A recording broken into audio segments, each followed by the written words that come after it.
Salut à tous, je suis ravie de vous retrouver dans une nouvelle vidéo et aujourd'hui nous allons parler d'un sujet super important étant donné que nous sommes nombreux à être insomniaques. Si, je le sais parce que je regarde de temps en temps sur Instagram, vous venez me voir mais je vais vous voir aussi et je vois souvent dans les stories des gens qui n'arrivent pas à dormir. C'est un gros problème aujourd'hui parce qu'on s'aperçoit qu'on est de plus en plus à galérer en fait à s'endormir et pour être totalement honnête, j'étais dans ce cas-là, je le suis encore un peu de temps en temps mais tout s'explique en fin de compte. Maëlle l'est aussi, Maëlle est une enfant qui dort très bien mais qui souvent galère à s'endormir. Elle peut chanter pendant des heures et des heures, enfin des heures, je rajoute un peu, mais elle peut facilement chanter 1 heure le soir avant de s'endormir. Et du coup depuis l'année dernière je me penche un petit peu sur le sujet. Il y a clairement des choses à faire qui sont assez simples, qu'on connaît quasiment tous, mais après le but c'est vraiment de les pratiquer. Donc aujourd'hui je vous présente 10 choses à faire et à mettre en œuvre pour éviter les insomnies mais surtout pour mieux dormir. Donc c'est parti, let's go. Donc la toute première, et je vous en parlais dans ma dernière vidéo sur comment fabriquer un dressing à petit prix, c'est de ranger sa chambre. Et c'est hyper important de dormir dans une chambre qui est rangée. Ne rigolez pas, mais il y a une étude qui a été faite en 2014 ou en 2015 je crois, qui démontre que les personnes qui dorment dans des chambres où c'est le bazar, où il y a des vêtements qui traînent par terre par exemple, ou un bureau plein à craquer, ont beaucoup plus de troubles de sommeil que les autres. Et clairement, moi j'en suis la preuve vivante de ce genre de situation. Vous le savez, j'ai une petite chambre et quand j'ai des fringues, pour le coup elles traînent pas par terre mais elles traînent sur mon meuble télé, j'ai tendance à les entasser comme ça, ou alors sur le bout de mon lit, et quand j'ai des fringues voilà qui sont sur le bout de mon lit ou sur mon meuble télé et que je me couche, j'ai toujours plus de mal à m'endormir. Je ne sais pas si c'est psychologique, le fait de le savoir ou pas, mais clairement le fait de dormir dans une chambre rangée repose votre cerveau déjà en amont. Et c'est pour ça que je vous disais dans la vidéo du dressing qu'il est primordial en fin de compte de fermer vos dressings, ne serait-ce qu'avec un rideau, que vos vêtements soient cachés et pas à votre vue au moment où vous vous mettez au lit. Le fait que votre cerveau vous se retrouve dans une chambre rangée va faire en sorte qu'il va se mettre en mode repos. Donc voilà, c'est super important. Ensuite, deuxième chose qui est bien connue, ce sont les repas trop copieux. On va parler du repas du soir, mais moi je dirais les repas trop copieux tout au long de la journée. Si vous avez des grands-parents un peu comme les miens, on vous dit souvent que le repas du matin c'est le plus important et qu'il faut bien manger. Je pense que non, le matin il faut également, faut bien manger, mais il faut pas se blinder, il faut manger léger, réguler entre guillemets ses repas sans partir dans l'excès à chaque fois, parce que souvent on mange trop gras, trop lourd tout au long de la journée. Ça aide et à la digestion et à la concentration. C'est-à-dire que le matin, si vous vous blindez et que vous en pouvez plus, vous allez avoir vraiment des difficultés en fin de compte à vous concentrer en classe. Alors que si vous prenez un petit déjeuner qui vous remplit l'estomac mais sans être blindé, vous allez vous sentir beaucoup mieux. Déjà la digestion va se faire beaucoup plus aisément on va dire. Par le fait, les repas trop copieux le soir peuvent aussi compromettre le sommeil, donc il faut privilégier tout ce qui est crudité, poisson, éviter la viande rouge, les plats en sauce, la crème, enfin bon bref tous ces trucs là. Après bien sûr qu'on peut se faire plaisir de temps en temps, mais moi je vous parle en règle générale. Quand vous êtes chez vous, évitez de manger trop copieux le soir, mangez plutôt raisonnablement, léger, avec des aliments qui sont pas trop gras, trop sucrés, trop épicés, trop lourds. Et si vous pouvez également éviter de manger juste avant de vous coucher quoi. Essayez de caler votre repas d'à peu près 1 heure, c'est toujours mieux. Moi souvent je fais des assiettes complètes avec un peu de riz, je mets de l'avocat, je mets un petit peu de tomate, un petit peu de concombre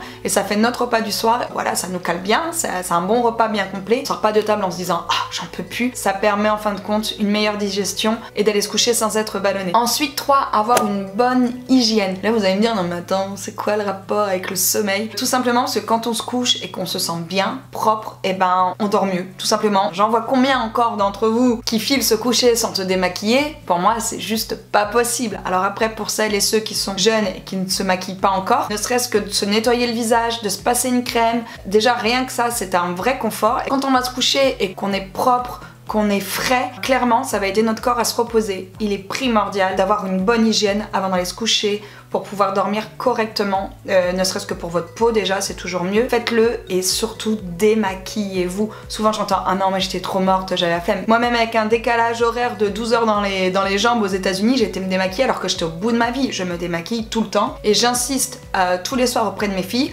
pour qu'elles aient une petite routine point de vue hygiène où voilà, elles prennent leur douche, elles se débarbouillent, elles se passent une crème ou pas parce que Mel se passe pas tout le temps de la crème. Ça aide à se sentir bien et par le fait pour moi ça aide aussi à passer une bonne nuit ou tout du moins à commencer sa nuit dans de bonnes conditions. Ensuite la 4e chose à faire est une des plus importantes aujourd'hui en 2018, c'est d'arrêter les écrans. Tout le monde vous le dit mais ça méritait quand même que j'en parle étant donné que moi je pense sincèrement que l'année dernière c'était mon problème. Je me réveillais, j'étais sur le téléphone, je me couchais, j'étais sur le téléphone, ça devenait un peu, pas une obsession, mais presque. Tu dis, il faut vraiment que j'essaye de me couper des écrans, d'une, pour me concentrer sur ma vie au moment du réveil et du coucher plutôt que sur celle des autres. Et moi c'est souvent ce que je dis à mes filles quand elles se lèvent le matin par exemple, elles vont pas ni sur l'iPad ni sur le téléphone, puisque pour moi il est primordial qu'elles commencent par s'occuper de ce qui se passe chez elles, qu'elles s'occupent de leur vie à elles plutôt que d'aller sur les réseaux sociaux voir ce qui se passe. Je pense que c'est super important pour soi. Et le soir c'est pareil, et encore plus le soir je pense, puisque c'est la lumière bleue émise par les écrans qui est bien connue maintenant, qui influe en fin de compte sur notre horloge biologique. Et clairement cette lumière bleue, on le sait, c'est pour ça que maintenant il y a des lunettes qui sont adaptées pour toute la famille d'ailleurs, pour les jeunes et les moins jeunes, qui est hyper mauvaise. Et d'ailleurs cette lumière bleue ne joue pas que sur l'horloge biologique, ça serait trop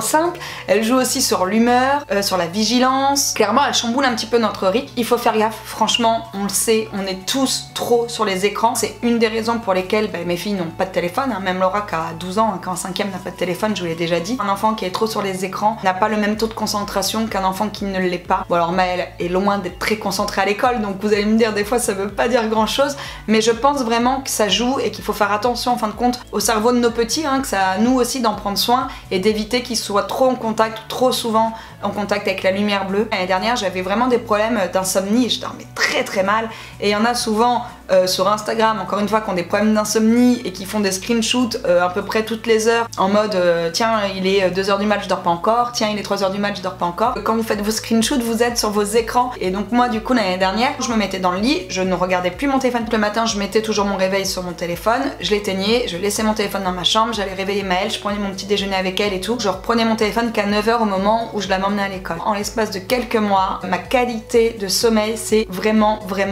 améliorée, donc comme quoi ça marche. En plus de ça, on avait changé aussi à ce moment-là notre façon de s'alimenter, donc je pense que les deux compilés ont vraiment fait en sorte que j'ai retrouvé une qualité de sommeil qui était bien meilleure. C'est pour ça qu'il est important pour moi que les enfants ne le soient pas le soir et que je ne le sois pas non plus. Alors depuis quelques temps, je reprends des très mauvaises habitudes. Le fait d'arrêter les écrans le soir est un des points essentiels à la qualité de notre sommeil. D'ailleurs, je pense que je suis pas la seule à vous le dire. Je pense que si vous lisez des articles, tout le monde vous le dira, évitez les écrans le soir.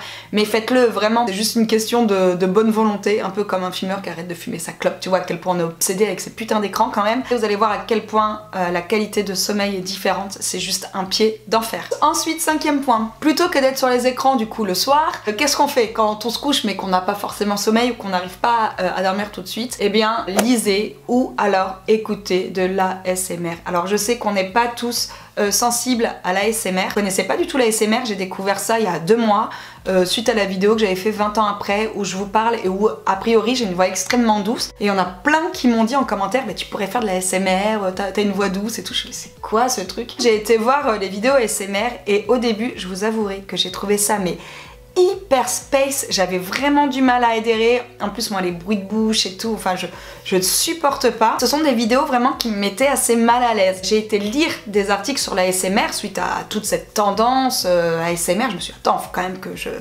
je regarde un peu plus près ce qui se passe. On s'aperçoit que ce ne sont pas que des bruits de bouche. En fin de compte, l'idée de l'ASMR c'est juste d'avoir des sensations agréables et douces. Et en y réfléchissant bien, je me suis dit mais si, je suis moi sensible à l'ASMR parce que dans la vie de tous les jours, il y a des bruits qui me font vraiment du bien. Du style la pluie moi sur les carreaux ou sur un Velux, j'adore.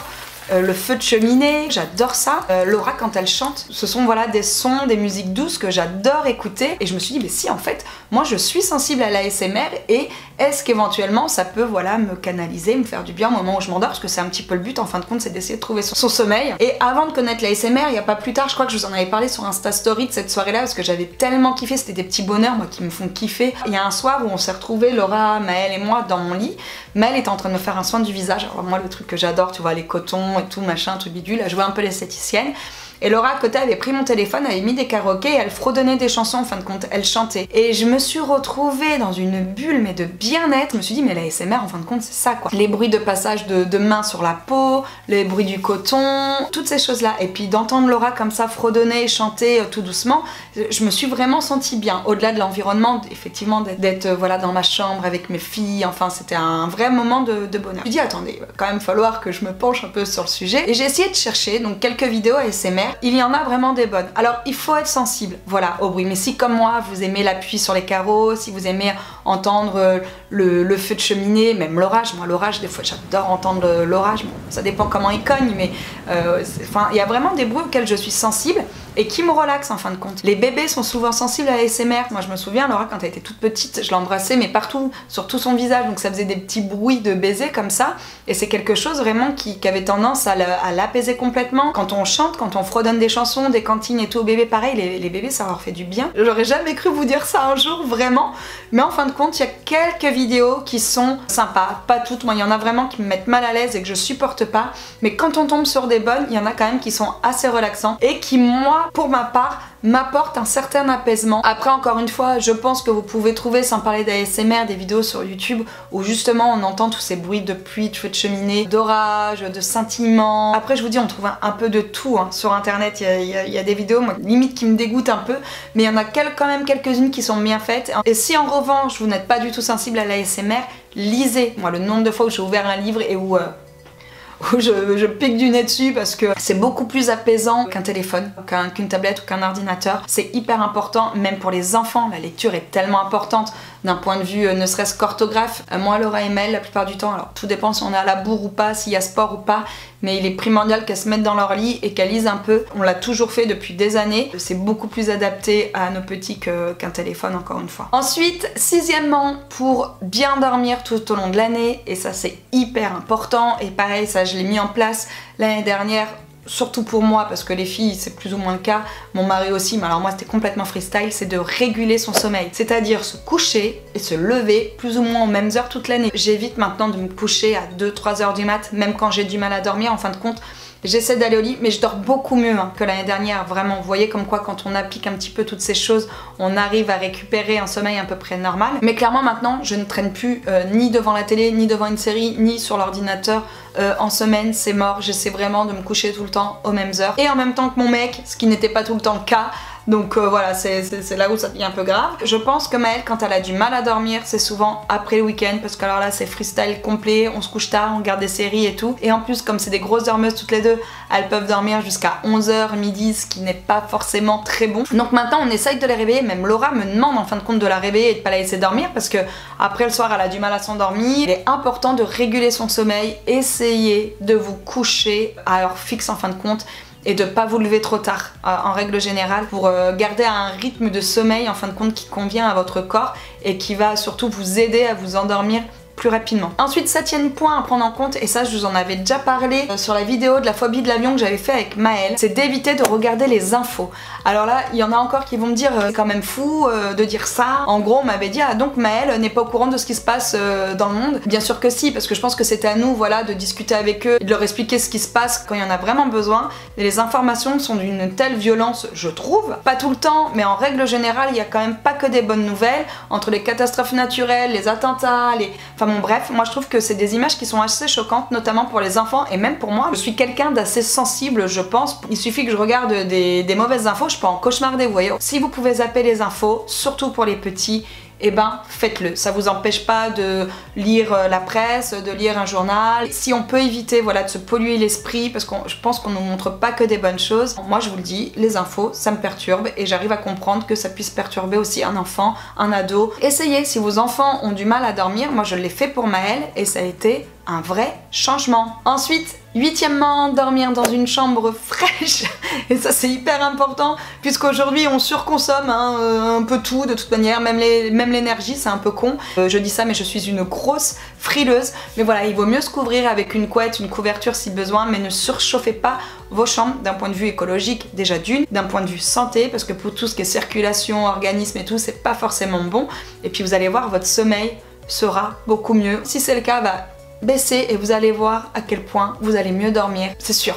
Vraiment, c'est sûr. Ensuite, neuvième point, dormez dans des chambres obscures et sans bruit. Alors ça, mais alors moi, je suis une adepte du noir, mais mes filles aussi, hein, mes filles dorment totalement dans le noir, pas de veilleuse, les portes fermées. Puis je pense que c'est une question d'habitude, elles ont été habituées à dormir comme ça toutes petites. Notre cerveau se repose vraiment, vraiment mieux quand il fait noir et quand il n'y a pas un bruit. Il y a un an, j'ai récupéré ma grand-mère ici tout l'été, pendant 2 mois, elle était pas en forme, elle était pas bien et tout. Elle habite en région parisienne, dans une vieille maison en pierre, avec des volets abattants, mais vous savez les volets où il y a des espèces de barreaux, en fin de compte les volets ne sont pas pleins, et elle m'a dit qu'elle n'avait jamais aussi bien dormi que chez nous. Et on l'a récupérée justement parce qu'elle ne dormait plus, elle n'était vraiment pas en forme, et en fin de compte le fait de se retrouver dans des milieux sereins, obscurs, sans un bruit, et ben ça permet vraiment à votre corps et à votre tête, encore une fois, de se reposer, mais complètement, de lâcher prise, et c'est hyper important. Quand je suis ailleurs que chez moi, d'ailleurs la plupart du temps,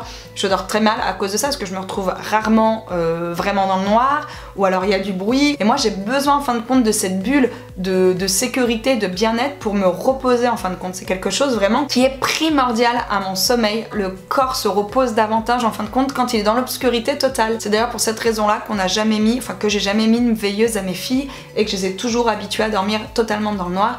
Et aujourd'hui Maëlle, quand elle va se coucher, elle se met dans le noir et elle ferme la porte de sa chambre.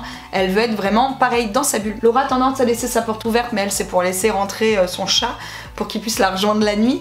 Mais sinon toutes les deux vraiment dorment dans le noir. Elles aiment être tranquilles et se retrouver justement dans leur petite bulle. Et ensuite 10e, je finirai par la literie. Alors ça, ce n'est jamais vraiment évident parce que ça coûte quand même un bras d'avoir un bon lit, un bon matelas, des bons oreillers, mais d'après moi la literie hyper importante. Moi il n'y a pas si longtemps que ça j'ai changé les oreillers et je vous assure à quel point on se sent mieux. En fin de compte c'est des choses des fois toutes bêtes et qui ne coûtent pas très cher. Si vous avez des oreillers trop mous, qui se tiennent pas et tout, changez-les. Maintenant pour 15 €, 20 €, on peut avoir des oreillers vraiment corrects. Faites-le et vous allez voir à quel point on se sent mieux. Une bonne literie ça agit aussi sur la qualité de notre sommeil et sur le fait de s'endormir plus ou moins rapidement. Quand on se sent bien dans son lit, on se détend plus facilement et je pense que ça aide à s'endormir plus rapidement. Quand on dort bien, on passe tellement de meilleures journées, que ce soit au boulot, dans sa vie de famille, à l'école, avec ses frères, ses sœurs, avec ses parents, avec son entourage. D'être reposé, de bien dormir, c'est hyper important pour soi, on se sent tellement mieux. Voilà, écoutez, je pense avoir fait le tour, j'ai encore papoté pendant 45 minutes, je ne sais pas comment je vais faire pour couper cette vidéo, ça va encore durer une plombe.